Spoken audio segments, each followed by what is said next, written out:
Ahoy matey! Welcome to Story Lab. This week we're talking about faith while we take a look at the story of an epic journey by sea. Land ho! Land ho!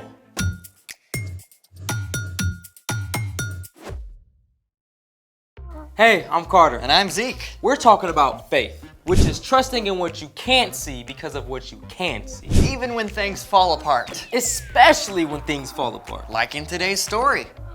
Are we spoiling the story? Well, there's a giant shipwreck. Yep, we're spoiling the story. It's pretty crazy. Waves bashing everywhere, timbers cracking up and snapping apart. We got it. I just think it's an awesome excuse to create our own explosion. Sounds dangerous. Not when we use these. What are they for? An exploding star. Cool. Then let's make it. What? A piece of carpet? Well, this is easier to do on carpet. Where do we start? Well, you're gonna need 5 popsicle sticks. Do they have to be different colors? Nope, but it's more fun that way. You're gonna wanna start by making an A shape with green on the bottom here, red over yellow, just like that.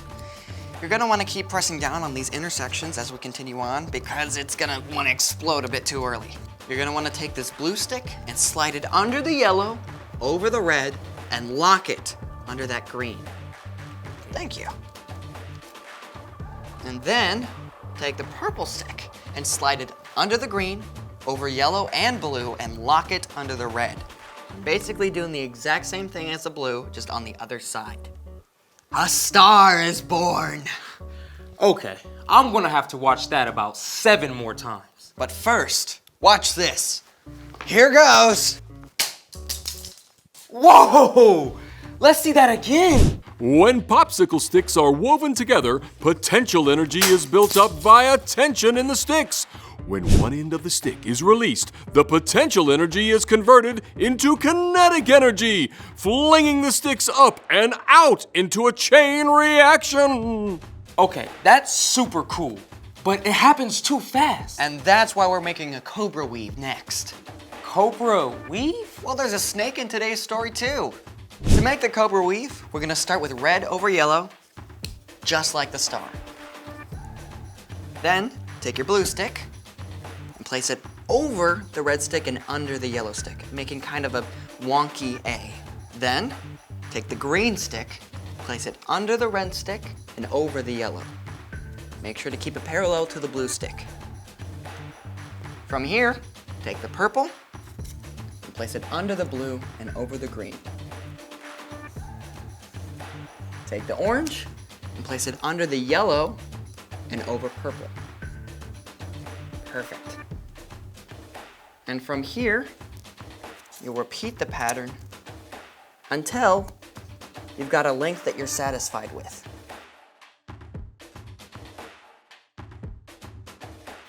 What happens now? Release the cobra! Wow! Oh, I gotta see that again. So much wreckage. Speaking of which, it's time for... The story before the story. Today, we're in the book of Acts, which tells the story of the early church. But before Acts, way back in the very beginning, out of a deep, deep love, God made an amazing world.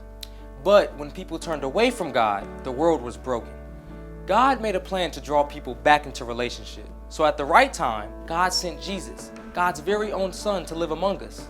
Jesus gave up his life and was killed.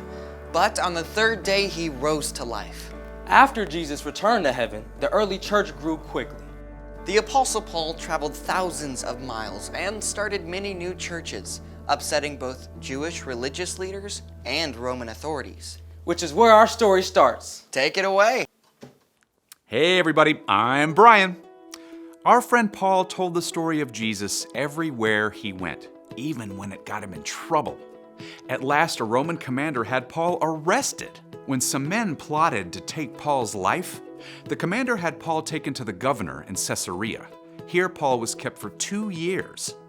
Finally, when unfair accusations were made about him before a new governor, Paul demanded, I appeal to Caesar. Now, Paul was a Roman citizen, and it was his right to get a fair trial before the ruling Caesar. But that meant an epic and dangerous trip all the way to Rome. Paul and several other prisoners were handed over to a centurion of the imperial regiment. I am Julius. Hail, Caesar! So the men set sail, eventually making it to a harbor called Fair Havens. Paul warned Julius and the crew. Men, I can see that our voyage is going to be disastrous and bring great loss of ship and cargo and to our own lives also. The pilot and ship's owner disagreed. This is a terrible place to spend the winter. We should sail on to the harbor at Phoenix. Julius listened to the pilot and the ship's owner instead of Paul, and when a gentle south wind began to blow, they jumped at the chance to set sail once more. Anchors away! But within a short time, that soft breeze became a stiff wind, and finally whipped up to a hurricane-force gale. The ship was caught up by the waves and driven by the wind. After many days, the crew feared the ship would be torn apart and sink. They even threw cargo and the ship's tackle overboard to lighten the load. We're doomed! Even though everyone else had given up hope, Paul stood strong and continued to talk with God. At last, he addressed the crew and passengers. You should have taken my advice not to sail from Crete. Then you would have spared yourselves this damage and loss. Paul was not above a good "I told you so." Keep up your courage, because not one of you will be lost. Only the ship will be destroyed. Last night, an angel of God told me, do not be afraid, Paul. You must go on trial in front of Caesar. God has shown his grace by sparing the lives of all those sailing with you. I have faith in God that it will happen. However, we must run aground on an island. That night, 14 days into the storm, the ship approached land. Fearing they would be dashed on the rocks, the sailors dropped the anchors. When daylight came, they decided to make for the shore, but the ship hit a sandbar.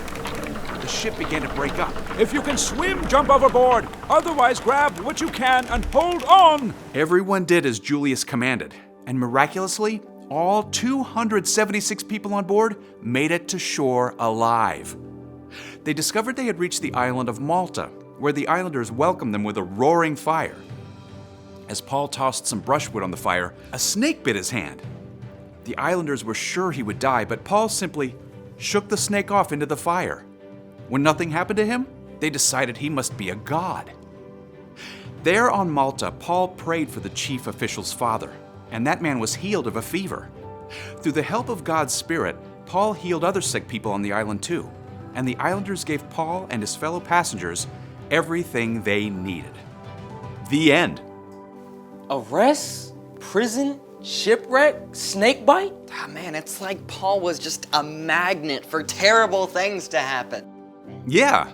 In a letter to the church in Corinth, Paul even wrote down an epic list of all the awful things he had experienced, but through it all, Paul knew that God was right there with him to give him courage and strength. So, what's our part in the story? Well, you probably haven't been shipwrecked or bitten by a snake recently, at least let's hope not.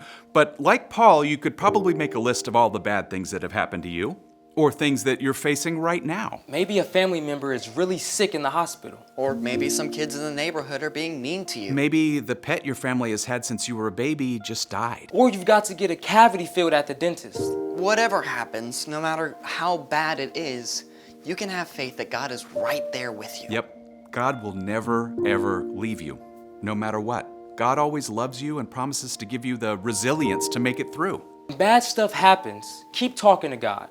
Keep holding on. And God may not make the bad situation go away, but God will walk with you right through the middle of it. Yeah, I think you got it.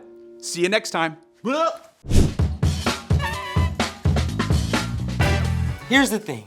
When bad things happen, God is with you. Man, it looks like a shipwreck in here. I got an idea. Star Wars? Oh yeah! Hey, thanks for joining us in the Story Lab. See you next time. Ew. Back here, Zeke. Yeah. Gotcha.